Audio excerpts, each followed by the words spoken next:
Phone tapping వ్యవహారంలో మరిన్ని కొత్త పేర్లు వెలుగులోకి వస్తున్నాయి. అక్టోబర్ 21 తేదీన 2021న భుజరంగరావు ప్రభాకర్ రావు ఓ వ్యాపారవేత్తని సోమాజిగూడలోని ఎస్బీఐ కార్యాలయానికి పిలిచి ఫోన్ ట్యాపింగ్ డేటా చూపించి బెదిరించినట్టు తెలుస్తుంది. తన నుంచి 2 కోట్ల రూపాయలు వసూలు చేసినట్టు బాధిత వ్యాపారవేత్త తెలిపాడు. అప్పటి డీజీపీ మహేందర్ రెడ్డి పోలీస్ ఉన్నతాధికారి అంజనీ కుమార్కి తాను ఫిర్యాదు చేసిన పట్టించుకోలేదన్నాడు. తన ఫిర్యాదుపై అనుమానం ఉంటే అప్పటి కాల్ డేటాను పరిశీలించాలని బాధిత వ్యాపారవేత్త డిమాండ్ చేస్తున్నారు.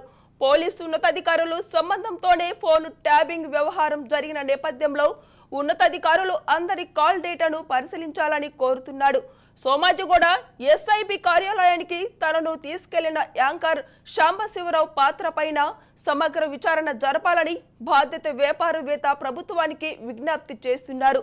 శాంబశివరావు, భుజరంగరావు, ప్రభాకర్ రావుల కాల్ డేటాను క్షుణ్ణంగా తనిఖీ చేయాలని బాధిత వ్యాపారవేత్త కోరారు. దీనిపై మరింత సమాచారం మా ఇన్పుట్ ఎడిట్ కోటిరెడ్డి అందిస్తారు. గత కొద్ది రోజులుగా తెలంగాణ రాష్ట్రం మొత్తంలో కూడా టెలిఫోన్ ట్యాపింగ్ వ్యవహారం సంబంధించినటువంటి ప్రతిరోజు కొన్ని సంచలనాలు బయటకు వస్తూ ఉన్నాయి. అయితే ఈ విషయంలో ఎంత లోతైన పరిశోధన జరిగినప్పటికీ కూడా వాస్తవాలు కొన్ని మరుగున పడుతున్నాయేమో అనేటువంటి అభిప్రాయం కూడా కలుగుతూ ఉంది.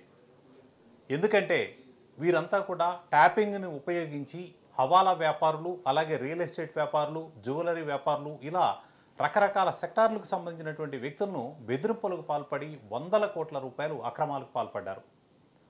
దీనన్నింటికీ బాధ్యుడిగా ప్రధానమైనటువంటి నిందితుడిగా అప్పుడు ఎస్ఐబి చీఫ్గా వ్యవహరించినటువంటి ప్రభాకర్ రావు కీలకమైనటువంటి వ్యక్తి అనేది అందరికీ తెలుసు. అయితే ప్రభాకర్ రావు కాడే ఈ పరిశోధన ఆగిపోవడం అనేది విచిత్రంగా అనిపిస్తోంది. ఎటు నుంచి చూసినా A1గా ప్రభాకర్ రావుని చేయడానికి అవకాశం లేదు అనేది. ఎందుకంటే దీనికి సంబంధించినటువంటి విషయంలో మొట్టమొదట ఈ డిపార్ట్మెంట్ అన్నింటికీ హెడ్గా పోలీస్ బాస్గా వ్యవహరించినటువంటి డీజీపీ ఉండాలి. డీజీపీ కనుసన్నల్లోనే ఇవన్నీ జరిగే అవకాశాలు ఉంటాయి తప్పితే డీజీపీకి తెలియకుండా ఎవరికి వాళ్ళు నిర్ణయాలు తీసుకొని వీటికి పాల్పడ్డారు అనేటువంటి అవకాశం ఉండదు. ఆ రోజు డీజీపీగా వ్యవహరించినటువంటి వ్యక్తి పైన ఇంతవరకు ఈ అంజనీ కుమార్ ఎవరైతే ఉన్నారో అతని పైన ఇప్పటి వరకు కూడా దీనికి సంబంధించినటువంటి పరిశోధన కూడా ముందుకు వెళ్తున్నట్టు మనకి కనిపించడం లేదు. ఏ డిపార్ట్మెంట్ అయినా సరే ఆయన పరిధిలో ఉన్నప్పుడు అందులో జరుగుతున్నటువంటి అక్రమాలు కానీ ఇతర అంశాలు కానీ ఏవైనా సరే ఖచ్చితంగా అతను బాధ్యత వహించాలి మొట్టమొదట. సో అతనికి తెలిసే ఇవన్నీ జరిగినాయి అని అనుకోవడానికే ఎక్కువ ఆస్కారం ఉంది. ఎందుకంటే తాను అధికారంలో ఉన్నంతకాలం అధికారంలో ఉన్నటువంటి బీఆర్ఎస్ పార్టీకి తొత్తుగా వ్యవహరించాడనేటువంటి విషయంలో ఎలాంటి సందేహాలు లేవు. దీనికి సంబంధించినటువంటివి ఆరోపణలు ఎన్నో ఆయన ఎదుర్కొన్నారు కూడా. విపక్ష పార్టీలు కూడా దీనికి సంబంధించి ఎన్నో ఆరోపణలు చేస్తూ వచ్చాయి. అలాంటప్పుడు ఒక డీజీపీని పక్కన పెట్టి ఈ పరిశోధన ప్రభాకర్ రావు దగ్గర నుంచి దిగువకు వెళ్తూ వస్తోంది. ఇది కొంత విచిత్రమైనటువంటి పరిస్థితి. ఎవరైనా సరే ప్రభుత్వంలో ఉన్నటువంటి పెద్దలు చేయించినప్పటికీ మొట్టమొదటి ఆదేశాలు ఖచ్చితంగా డీజీపీ స్థాయి వ్యక్తి నుంచే వెళ్తాయి అనేటువంటిది ప్రాథమికమైనటువంటి అంశం. ఇది అంతా ఒక కోణం. అంటే విచారణ జరగాల్సినటువంటి తీరులో మొత్తం మీద ఉన్నత స్థాయి వర్గాలు, పొలిటికల్ మాఫియా, ఖచ్చితంగా మాఫియానే మనం చెప్పుకోవచ్చు కూడా. ఎందుకంటే రాజకీయాలు అధికారాన్ని అడ్డం పెట్టుకొని ఒక మాఫియాలా వ్యవహరించి ఈ ఫోన్ ట్యాపింగ్ వ్యవహారం చేశారనేది మనకి కనిపిస్తున్నటువంటి వాస్తవం. ఇదంతా ఒక ఎత్తు అయితే, రెండవది ప్రధానంగా ఇప్పుడు వీళ్ళకి మధ్యవర్తులుగా వ్యవహరించినటువంటి వ్యక్తులు ఎవరు? ఫోన్ ట్యాపింగ్ చేసిన తర్వాత ఫలానా వ్యాపారి, ఫలానా లేకపోతే వజ్రాల వ్యాపారం, రియల్ ఎస్టేట్ వ్యాపారం, బంగారు వ్యాపారం, లేకపోతే హవాలాను ఎవరైతే ఉన్నారో ఆ వ్యక్తిని గుర్తించి అతన్ని కన్సల్ట్ ఎవరైతే ప్రభాకర్ రావు కానీ లేదా ఈ భుజంగరావు లేదా ఆ డిపార్ట్మెంట్కి సంబంధించినటువంటి వ్యక్తుల దగ్గరికి తీసుకెళ్ళి ఈ బేరాలు కుదిర్చినటువంటి మధ్యవర్తులు ఎవరు ఉన్నారు, ఈ కోణంలో కూడా పరిశోధన జరుగుతున్నటువంటి పరిస్థితి మనకి కనిపించడం లేదు. సార్ కోటిరెడ్డి సార్, కొన్ని క్వశ్చన్లు ఉన్నాయి. ఫోన్ ట్యాపింగ్ కేసులో ఎవరిని ప్రధాన నిందితులుగా చూడాలి? ఇప్పుడు ఫోన్ ట్యాపింగ్లో అది మొదటి నుంచి నేను చెప్తున్నటువంటి అంశమే. ఫస్ట్ ఈ కేసుకు సంబంధించి ఇప్పుడు ప్రభాకర్ రావు A1గా మొదలైన తర్వాత ప్రభాకర్ రావు, భుజంగరావు, రాధాకిషన్ రావు, లేకపోతే తిరుపతన్న, ఆ తర్వాత గట్టుమల్లు, ఇలా రకరకాల వ్యక్తులు అందరూ పోలీసు అధికారుల నుంచి వస్తోంది. పరిశోధన, ఈ అన్వేషణ ఎక్కడైతే ఉందో ఈ కేసు విశ్లేషించే దగ్గర ప్రభాకర్ రావు దగ్గర నుంచి మొదలవటంతో ఆ దిగువ స్థాయి వ్యక్తులు వీరందరి దగ్గర మాత్రమే ఆగిపోతూ ఉంది. నిజానికి ఈ కేసులో ప్రథమ నిందితుడిగా చేర్చాల్సినటువంటి వ్యక్తి అప్పుడు డీజీపీగా వ్యవహరించినటువంటి వ్యక్తి. ఎందుకంటే తన కనుసన్నల్లోనే ఈ ఎస్ఐబి కూడా పనిచేసింది అనేది వాస్తవం. సో ప్రభుత్వంలో ఉన్నటువంటి పెద్దలు ఎవరైతే ఉన్నారో ఈ పెద్దలు ఇచ్చినటువంటి ఆదేశాల మేరకే ఆయన ఇదంతా చేశారని చెప్పుకోవడానికి అవకాశం ఉంది. ఖచ్చితంగా దీనికి సంబంధించి ఇంకొక అంశం కూడా ప్రభాకర్ రావుకు సంబంధించినటువంటి అంశమే. ప్రభాకర్ రావు భుజంగరావులకి ఇంతకుముందు చెప్తున్నాను, మధ్యవర్తులుగా వ్యవహరించినటువంటి వ్యక్తులు ఎవరైతే ఉన్నారో, అంటే ఇప్పుడు మీడియాలో యాంకర్గా పనిచేస్తున్నటువంటి సాంబశివరావు అనేటువంటి వ్యక్తి ఒక వ్యాపారిని బెదిరించి వీళ్ళ దగ్గరికి తీసుకువెళ్ళి వీళ్ళతోటి ఆ బెదిరింపుల కోణంలోనే దాదాపు 4 కోట్ల రూపాయలకు పైగా బేరం సాగించాడు అనేది వాస్తవం. దీనికి సంబంధించి ప్రాథమిక ఆధారాలన్నీ కూడా ఉన్నాయి. సంబంధిత వ్యాపారి కూడా కేసు ఫైల్ చేయడం జరిగింది. ఇదంతా కూడా జరిగినటువంటిది అక్టోబర్ 21, 2021 డేట్తో సహా వాళ్ళ ఇంటెలిజెన్స్ ఆఫీస్కి పిలిచి మరి తన దగ్గర నుంచి ఎవరైతే శ్రీధర్రావు దగ్గర నుంచి దాదాపు 4 కోట్ల రూపాయలు బేరం కుదుర్చుకుని అప్పటికప్పుడు ఆ నగదును వారు స్వాధీనం చేసుకున్నారు. ఇంతకు మించినటువంటి దురాగతం ఇంక ఏముంటుంది? ఇది మనకు తెలిసినటువంటిది. బాధితులు వరుసగా బయటకు వస్తూ ఉన్నారు. ఇంకా ఎంతమంది బయటకు వస్తారని తెలియదు. దాదాపు పార్టీ ఫండ్గా కానీ ఇవి అక్రమాల్లో కానీ దాదాపు 100 కోట్ల రూపాయలు ఈ విధంగా వసూలు చేశారనేది వాస్తవం. దీనికి మధ్యవర్తిగా వ్యవహరించినటువంటి వ్యక్తి ఈ సాంబా అనేటువంటి వ్యక్తి భుజంగరావుకి కీలకంగా వ్యవహరించాడు. ప్రభాకర్ రావుకి తానే కీలకంగా వ్యవహరించాడు. ఏ వ్యక్తులు ఫోన్ అయితే ట్యాప్ చేశారో ఆ ట్యాప్ చేసినటువంటి వ్యక్తికి సంబంధించినటువంటి బేరసారాలు సాగించడం, వారందరినీ అక్కడికి తీసుకెళ్లి వాళ్ళ ద్వారా బెదిరించి ఈ డబ్బు నగదంతా కూడా చేతులు మారడానికి వ్యవహరించినటువంటి వ్యక్తి ఈ సాంబా. సో ఇక్కడ దర్యాప్తులో ఉండాల్సినటువంటి కోణం ప్రస్తుతం అధికారులు ఉన్నతాధికారులను వదిలేసి మధ్య నుంచి మొదలవుతోంది. అలాగే దిగువ స్థాయిలో వీళ్ళందరికీ మధ్యవర్తులుగా వ్యవహరించినటువంటి వ్యక్తులు ఎవరున్నారు, ఎవరైతే ఈ బెదిరింపులకి లోఫర్లు ఎవరైతే దీనికి పాల్పడ్డారో, ఎవరైతే ఈ నీచానికి పాల్పడి ఈ వ్యక్తులందరినీ తీసుకెళ్లి వాళ్ళకి సరెండర్ చేయడానికి ప్రయత్నించారో అలాంటి వ్యక్తులను కూడా వదిలేస్తూ వచ్చారు. దీనికి పెద్దగా విశ్లేషించాల్సిన అవసరం కూడా లేదు. ఈ భుజంగరావుకు సంబంధించిందో లేదా మనం ఆరోపిస్తున్నటువంటి సాంబాకు సంబంధించిందో కాల్ డేటా ఒక్కటి తీసుకుంటే వాళ్ళిద్దరి మధ్య జరిగినటువంటి వ్యవహారాలు మొత్తం కూడా బయటకు వచ్చేటువంటి అవకాశం మనకు స్పష్టంగా కనిపిస్తోంది. కోటిరెడ్డి, వ్యాపారాలు హావాలా మనీకి సంబంధించి వ్యక్తులను టార్గెట్ చేసిన వ్యాపారపై చర్యలు ఎలా ఉంటాయి?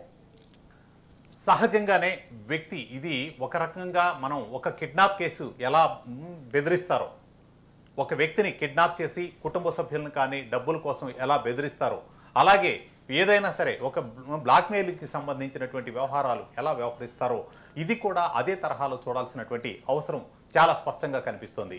ఎందుకంటే ఎవరు పార్టీ ఫండ్, పార్టీ మీద అభిమానంతో ఇచ్చేటువంటి వ్యక్తులను మనం పక్కన పెడితే కేవలం ఫోన్ ట్యాపింగ్ ద్వారా వాళ్ళ అంతర్గత విషయాలు లేదా వాళ్ళ వ్యాపార రహస్యాలని వాళ్ళు రికార్డ్ చేసి వాటిని ఆధారంగా వాళ్ళ ఎదురుగా పెట్టి ఇవన్నీ కూడా మా దగ్గర ఉన్నటువంటి ఆధారాలు, మీరు ఇన్ని కోట్లు ఇవ్వాలి అని ఖచ్చితంగా బేరాలు ఆడి మరీ వసూలు చేసినటువంటి తీరు చూస్తే ఖచ్చితంగా ఇంట్లో ఉన్నటువంటి చిన్నపిల్లల్ని కిడ్నాప్ చేసి మీ పిల్లల్ని హత్య చేస్తాము అని చెప్పి బ్లాక్మెయిల్ చేసేటువంటి దురాగతం చేసే దౌర్భాగ్యులకి వీళ్లకు తేడా ఏంటి?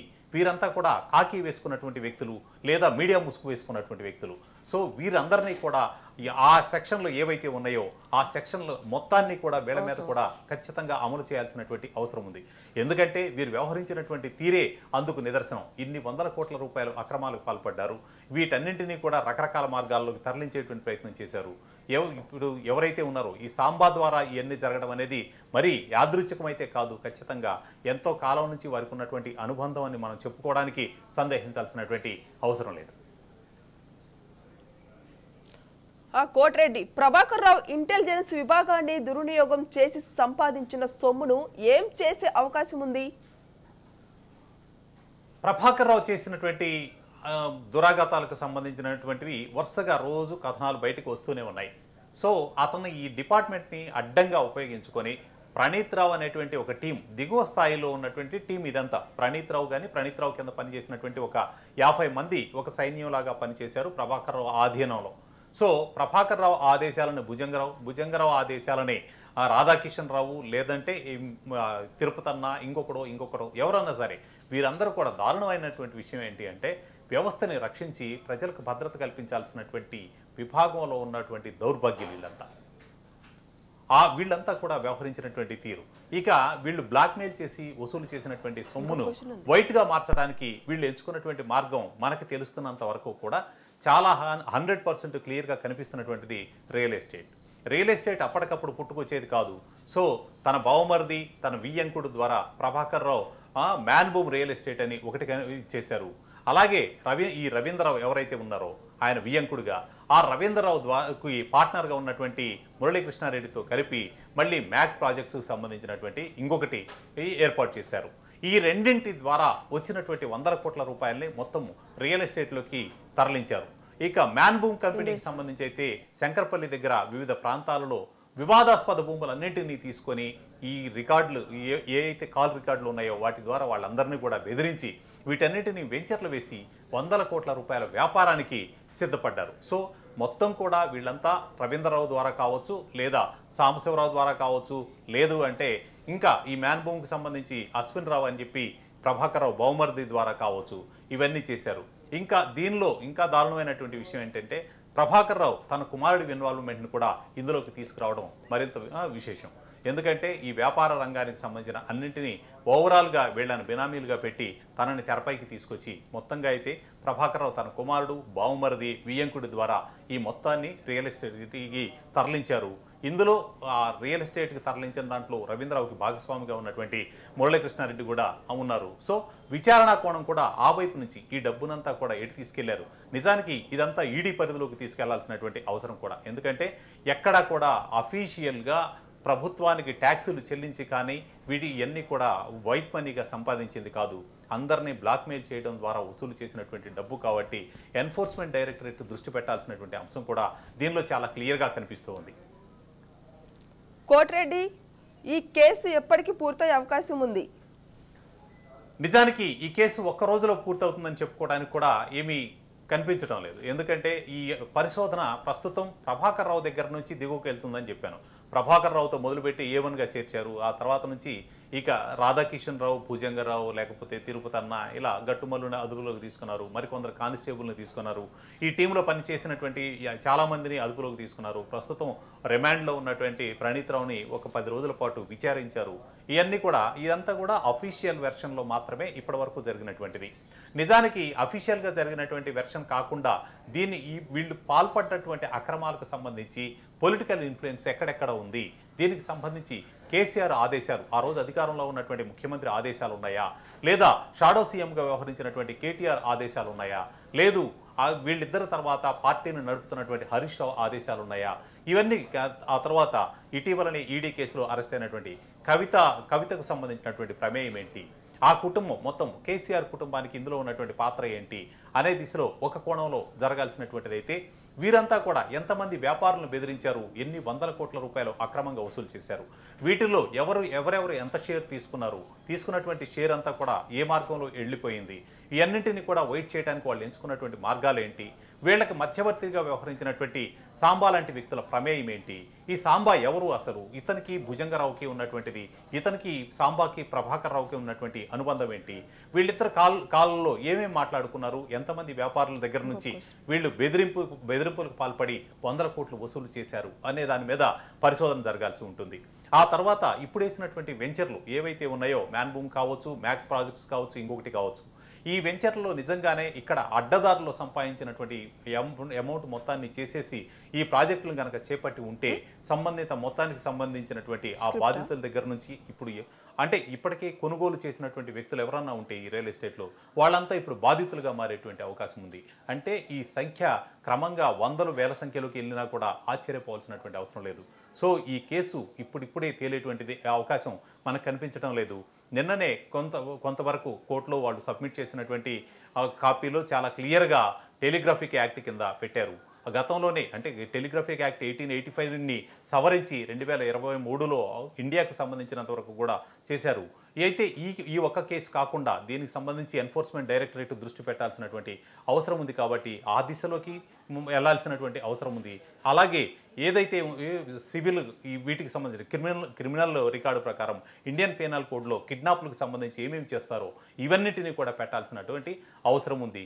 సో మధ్యవర్తులుగా వ్యవహరించినటువంటి ఒక నేరం చేయడమే కాకుండా ఈ నేరానికి ప్రోత్సాహం ఇచ్చినటువంటి వ్యక్తులు, అందులో పార్టిసిపేట్ చేసినటువంటి వ్యక్తులు ప్రత్యక్షంగా కానీ పరోక్షంగా కానీ వీరందరినీ నిందితులుగా చేర్చాల్సినటువంటి అవసరం ఉంది. ఆ విధంగానే కనుక చేర్చేట్లయితే ఇది బహుశా ఇంకా భారీ స్థాయిలో ఇంకా బయటకు వచ్చేటువంటి అవకాశం ఉంది. సో ఇది ఖచ్చితంగా ఇప్పటికిప్పుడు తేలుతుంది అని మనం చెప్పుకోవడానికి అవకాశం ఏమీ కనిపించడం లేదు. అయితే మొదటి నుంచి ఈ కోణం పరిశోధన జరుగుతున్నటువంటి కోణమే కొంత విచిత్రమైనటువంటిది. నేను మొదటి నుంచి చెప్తుంది అదే. ఖచ్చితంగా ఏ కుటుంబంలో అయినా సరే పిల్లలు కానీ ఆ కుటుంబంలో ఉన్నటువంటి సభ్యులు కానీ తప్పు చేశారు అంటే వాళ్ళని పెంపకంలో కానీ వాళ్ళ ప్రవర్తనలో కానీ వచ్చినటువంటి లోపాలన్నింటికీ కుటుంబ పెద్ద ఏ విధంగా బాధ్యత వహిస్తాడో, సో ఈ కేసులో కూడా అలా బాధ్యత వహించాల్సినటువంటి పాత్ర ఖచ్చితంగా దీనికి అప్పుడు డీజీపీగా వ్యవహరించినటువంటి అశ్వనీ కుమార్ మీద ఉంది. అశ్వనీ కుమార్ని ఇప్పటివరకు ఈ పరిశోధనలో తీసుకురాకపోవడమే విచిత్రంగా కనిపిస్తుంది. ఆయన ప్రమేయం లేకుండా ఈ ఒక ఇంటిలో జరిగినట్లే ఒక డిపార్ట్మెంట్కి హెడ్గా ఉన్నటువంటి ఆయనకు తెలియకుండా ఇవన్నీ కూడా ఒక చిన్న స్థాయిలో జరగలేదు. ఇది 2019లో స్టార్ట్ చేశారు. 2019 నుంచి 2023 ప్రభుత్వం అధికారం కోల్పోయి కొత్త ప్రభుత్వం కొలువు తీరుతోంది అని తెలిసే రోజు వరకు జరిగింది. కొత్త ప్రభుత్వం అధికారంలోకి వస్తుందని తెలిసిన రోజు మాత్రమే ఈ హార్డ్ డిస్క్లు ఇతర అంశాలు అన్నింటినీ కూడా పూర్తి స్థాయిలో ధ్వంసం చేయడం, వాటన్నింటిని తీసుకువెళ్ళి పూర్తిగా మూసీ నదిలో పడవేయడం, లేదా వికారాబాద్ అడవుల్లో పడేసామని చెప్పడం, ఇవన్నీ కూడా దీనికి ప్రేరేపించినటువంటి వ్యక్తి ఎవరు? ప్రణీత్ రావు ఇందులో పాత్రధారి మాత్రమే, కానీ సూత్రధారులు చాలా కీలకమైనటువంటి వ్యక్తులు. సూత్రధారులుగా ఉన్నటువంటి వ్యక్తులు ఇక దీనికి సంబంధించి ఓపెన్గానే నిన్న కేటీఆర్ ఒక అంగీకారానికి వచ్చాడు. కేటీఆర్ నిన్న మాట్లాడుతూ చేశాము అయితే ఏంటి అనేటువంటి ఇంకా ఆ బరి తెగింపునకు అర్థం ఏంటో ఇప్పటివరకు అర్థం కావడం లేదు.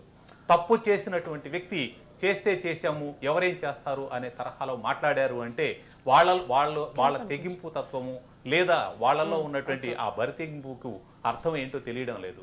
ఇప్పటికే దీనికి సంబంధించినటువంటిది ముఖ్యమంత్రిగా ఉన్నటువంటి రేవంత్ రెడ్డి విపక్ష నాయకుడిగా దీనిపైన చాలా ఫేస్ చేశాడు.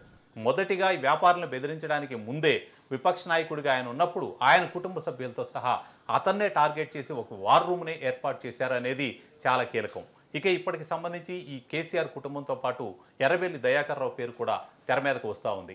అయితే ఆయన నాకు వాళ్ళెవరూ తెలియదు, వీళ్ళెవరూ తెలియదు, ఎలాంటి సంబంధం లేదు అనేటువంటి మాటలు చెప్తున్నప్పటికీ ఎర్రబెల్లి దయాకర్ రావు కోసమే వరంగల్ జిల్లాలో ఒక వార్ రూమ్ ఏర్పాటైంది.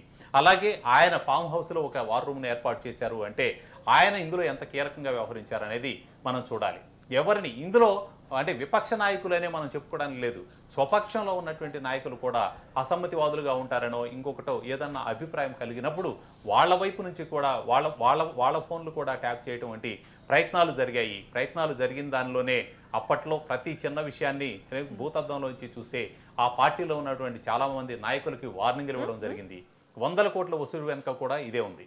నిజానికి పార్టీ ఫండ్లు ఇటీవలనే సుప్రీంకోర్టు ఆదేశాల మేరకు ఎస్బీఐ విడుదల చేసినటువంటి ఎలక్టోరల్ బాండ్స్ ఉన్నాయి. ఎలక్టోరల్ బాండ్స్లో కనుక చూసినట్లయితే మొదటి స్థానంలో కేంద్రంలో అధికారంలో ఉన్న బీజేపీ ఉంటే, రెండవ స్థానంలో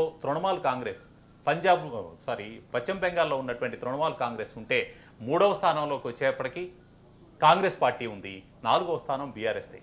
అధికారంలో ఉన్నటువంటి పార్టీ ఎన్ని వందల కోట్ల రూపాయలు ఎలక్టోరల్ బాండ్స్ రూపంలో తీసుకుంది. ఇవన్నీ నిజంగానే స్వచ్ఛందంగా ఇచ్చారా? ఈ 10 ఏళ్ల కాలంలో జరిగినటువంటి దురాఘాతాలకి ఇవన్నీ ప్రత్యక్ష సాక్ష్యాలు, ఇవి కళ్ళ ముందు కనిపిస్తూ ఉన్నాయి. చాలా మంది బాధితులు ఇంకా పెరిగే అవకాశం ఉందా? ఖచ్చితంగా ఇందులో బాధితుల సంఖ్య నేను చెప్తున్నాను ఇప్పుడే. అది బాధితుల సంఖ్య ఈ రోజున మనకి కనిపిస్తున్నది కేవలం 5-10 మంది. నిన్న ఒక ఎమ్మెల్యేగా ఉన్నటువంటి ఎన్ఎం శ్రీనివాసరెడ్డి దీనికి సంబంధించినటువంటి ఫిర్యాదు చేయడం జరిగింది. అంతకుముందే ఆల్రెడీ బండి సంజయ్ కానీ రఘునందన్ రావు వంటి వాళ్ళు దీనికి సంబంధించినటువంటి ఫిర్యాదులు చేశారు. వారంతా కూడా తమ ఫోన్లు ట్యాప్ అయ్యాయని చెప్పడం వరకు ఓకే, కానీ దీనికి సంబంధించి కొన్ని వందల మంది వ్యాపార వర్గాలు, రియల్ ఎస్టేట్ కానివ్వండి లేదా జ్యువెలరీ కానివ్వండి, వీళ్ళకి సంబంధించినటువంటి వ్యక్తులు పూర్తి స్థాయిలో బాధితులుగా ఉన్నారు. వీరంతా బయటకు రావడానికి కొంత సమయం పట్టవచ్చు. ఎందుకంటే ఇంకా ప్రభుత్వం వైపు నుంచి వాళ్ళకి కొంత భరోసా అవసరం ఉంది. ఆ భరోసా ఇవ్వాల్సినటువంటి బాధ్యత ప్రస్తుతం అధికారంలో ఉన్నటువంటి ప్రభుత్వం మీదే ఉంది. ఆ దిశలో కూడా ప్రభుత్వం కూడా కృషి చేస్తోంది. దాన్ని మనమేం తప్పు పట్టడానికి లేదు. కానీ బట్ ఆ భరోసా వాళ్ళకు వచ్చినప్పుడు ఈ బాధ్యతల సంఖ్య వందల వేలలో ఉన్నా ఆశ్చర్యపోనవసరం లేదు. అయితే ఇది ఒక హైదరాబాద్కే పరిమితం కాకపోవడమే మనం ఇక్కడ గమనించాల్సినటువంటి సిరిసిల్ల, సిద్దిపేట, అలాగే వరంగల్ ఇలా రూరల్ ప్రాంతాల్లో కూడా తెలంగాణలో ఉన్నటువంటి ఉమ్మడి 10 జిల్లాల పరిధిలో ఉన్నటువంటి లేదా ఇప్పుడు విభజిత 33 జిల్లాల పరిధిలో ఉన్నటువంటి అందరూ నాయకులు, అందరు వ్యాపారులను టార్గెట్ చేయడమే ఇక్కడ మరింత విశేషం. ఏదైతే హైదరాబాదు రియల్ ఎస్టేట్ కానీ, వ్యాపారానికి కానీ, ఐటీ రంగానికి కానీ అద్భుతమైనటువంటి ప్రగతి సాధిస్తుంది అని చెప్పి వివిధ ప్రాంతాల నుంచి, వివిధ రాష్ట్రాల నుంచి వచ్చి ఇక్కడ వ్యాపారస్తులుగా స్థిరపడుతున్నటువంటి వ్యక్తులు ఒక రకమైనటువంటి భయాందోళనకి గురి చేసేటువంటి వాతావరణాన్ని గడిచిన 10 ఏళ్ల కాలంలో సృష్టించారు. మొదటి దఫా అధికారంలో ఉన్నప్పటికంటే రెండవ దఫా అధికారంలో ఉన్నప్పుడు సాగించినటువంటి అరాచకాలు మన కళ్ళ ముందు కనిపిస్తూ ఉన్నాయి. ఇక నిర్మాణాల పేరుతోటి ఇంకా ఇతరేతర పేర్లతోటి చేసినటువంటి దురాఘాతాలన్నీ ఒక ఎత్తు అయితే మిగతా అంశాలన్నీ కూడా మరో ఎత్తుగా మనం ఖచ్చితంగా చూడాల్సి ఉంటుంది. సో ఇప్పటికీ కనిపిస్తున్నటువంటి బాధితులు అంత 10ల సంఖ్యలో కనిపిస్తున్నారు. కానీ రాబోయే రోజుల్లో ఇది 100ల సంఖ్యలోకి చేరే అవకాశం ఉంది. ఎందుకు ఒక Bhujanga Rao, Prabhakar Rao phone calls list, వాళ్ళతోటి మధ్యవర్తిత్వం వహించినటువంటి ఈ సాంబా వంటి వ్యక్తులు ఎవరైతే ఉన్నారో, యాంకర్ సాంబా లేదా బంకు సాంబా అని పిలుస్తుంటారు, ఈ బంకు సాంబా లాంటి వ్యక్తుల్ని తీసుకొని వాళ్ళ కాల్ డేటాను కనుక బయటికి తీస్తే ఆ బాధితుల సంఖ్య ఆటోమేటిక్గా మనకి కనిపిస్తూ ఉంటుంది. ఎందుకంటే వీరందరూ కూడా ఎవరి ఫోన్ కాల్ డేటాని వాళ్ళు రికార్డ్ చేశారో ఆ రికార్డ్ చేసినటువంటి డేటాని తీసుకొని పూర్తిగా ఆ ఫలానా వ్యక్తికి సంబంధించింది ఇది అని ఈ సాంబా లాంటి వ్యక్తికి అప్పగించడం, ఈ సాంబా లాంటి వ్యక్తి పూర్తిగా వాళ్ళతోటి మాట్లాడి వాళ్ళను మరింతగా బెదిరించి ప్రభుత్వంలో ఏ పని కావాలన్నా చేసేందుకు భుజంగరావు ఉన్నాడు, మీరు రండి అని అక్కడికి తీసుకెళ్ళడం, ఇంటెలిజెన్స్ ఆఫీసులో కూర్చోబెట్టి వాళ్ళను బెదిరింపులకు పాల్పడడం. నేను ఇంతకుముందే చెప్పాను, శ్రీధరావుకు సంబంధించినటువంటిది అక్టోబర్ 21, 2021న కూర్చోబెట్టి అతన్ని ఎంత బెదిరింపులకు పాల్పడి అప్పటికప్పుడు కోట్ల రూపాయలు వసూలు చేశారు అంటే ఇది ఒక వ్యక్తికి సంబంధించింది లేదా ఒక వ్యాపారికి సంబంధించినటువంటి విషయంగా మనం చూస్తే చాలా సిగ్గుసేట్ అవుతుంది. ఎందుకంటే అది నిరంతర ప్రక్రియగా సాగింది. నిరంతర ప్రక్రియగా 2019 నుంచి అంటే 2020, 21, 22, 23 దాదాపు 4.5 సంవత్సరాల పాటు ఇది సాగింది. రోజు టార్గెట్గా ఒకరో ఇద్దరినో వాళ్ళు తీసుకొచ్చారు. అంటే ఈ సంఖ్య ఎంత ఉంటుంది? సంవత్సరానికి 300 రోజులు పనిచేశారనుకున్నా, లేదు 200 రోజులే పనిచేశారనుకున్నా కూడా కనీసం 4 సంవత్సరాల్లో వాళ్ళు 1000 మందికి పైగా ఇలా బ్లాక్మెయిల్ తోటి 100 కోట్ల రూపాయలు వసూలు చేశారు. సో బాధితుల సంఖ్య 100ల వేలల్లో ఉండేటువంటి అవకాశం ఎక్కువగా కనిపిస్తూ ఉంది. Right, thank you Koti Reddy. Phone tapping వ్యవహారంలో మరిన్ని కొత్త పేర్లు వెలుగులోకి వస్తున్నాయి. అక్టోబర్ 21, 2021న భుజంగరావు ప్రభాకర్ రావు ఓ వ్యాపారవేత్తని సోమాజిగూడలోని ఎస్ఐబి కార్యాలయానికి పిలిచి ఫోన్ ట్యాపింగ్ డేటా చూపించి బెదిరించినట్టు తెలుస్తుంది. తన నుంచి 2 కోట్ల రూపాయలు వసూలు చేసినట్టు బాధిత వ్యాపారవేత్త తెలిపాడు. అప్పటికి డీజీపీ మహేందర్ రెడ్డి పోలీస్ ఉన్నతాధికారి అంజనీ కుమార్కి తాను ఫిర్యాదు చేసినా పట్టించుకోలేదన్నాడు. తన ఫిర్యాదుపై అనుమానం ఉంటే అప్పటి కాల్ డేటాను పరిశీలించాలని బాధిత వ్యాపారవేత్త డిమాండ్ చేస్తున్నారు. పోలీసు ఉన్నతాధికారులు సంబంధంతోనే ఫోన్ ట్యాపింగ్ వ్యవహారం జరిగిన నేపథ్యంలో ఉన్నతాధికారులు అందరి కాల్ డేటాను పరిశీలించాలని కోరుతున్నాడు. సోమాజిగూడ ఎస్ఐబి కార్యాలయానికి తనను తీసుకెళ్లిన యాంకర్ శాంబశివరావు పాత్ర పైన సమగ్ర విచారణ జరపాలని బాధిత వ్యాపారవేత్త ప్రభుత్వానికి విజ్ఞప్తి చేస్తున్నారు. శాంబశివరావు, భుజంగరావు, ప్రభాకర్ రావుల కాల్ డేటాను క్షుణ్ణంగా తనిఖీ చేయాలని బాధిత వ్యాపారవేత్త కోరారు. ఫోన్ ట్యాపింగ్ వ్యవహారంలో మరిన్ని కొత్త పేర్లు వెలుగులోకి వస్తున్నాయి. అక్టోబర్ 21, 2021 భుజంగరావు ప్రభాకర్ రావు ఓ వ్యాపారవేత్తని సోమాజిగూడలోని ఎస్ఐబి కార్యాలయానికి పిలిచి ఫోన్ ట్యాపింగ్ డేటా చూపించి బెదిరించినట్టు తెలుస్తుంది. తన నుంచి 2 కోట్ల రూపాయలు వసూలు చేసినట్టు బాధిత వ్యాపారవేత్త తెలిపాడు. అప్పటి డీజీపీ మహేందర్ రెడ్డి పోలీసు ఉన్నతాధికారి అంజనీ కుమార్కి తాను ఫిర్యాదు చేసినా పట్టించుకోలేదన్నాడు. తన ఫిర్యాదుపై అనుమానం ఉంటే అప్పటి కాల్ డేటాను పరిశీలించాలని బాధిత వ్యాపారవేత్త డిమాండ్ చేస్తున్నారు. పోలీస్ ఉన్నతాధికారుల సంబంధంతోనే ఫోన్ ట్యాపింగ్ వ్యవహారం జరిగిన నేపథ్యంలో ఉన్నతాధికారులు అందరి కాల్ డేటాను పరిశీలించాలని కోరుతున్నాడు. సోమాజీ కూడా ఎస్ఐబి కార్యాలయానికి తనను తీసుకెళ్లిన యాంకర్ శాంబశివరావు పాత్ర పైన సమగ్ర విచారణ జరపాలని బాధిత వ్యాపారవేత్త ప్రభుత్వానికి విజ్ఞప్తి చేస్తున్నారు. శాంబశివరావు, భుజంగరావు, ప్రభాకర్ రావుల కాల్ డేటాను క్షుణ్ణంగా తనిఖీ చేయాలని బాధిత వ్యాపారవేత్త కోరారు.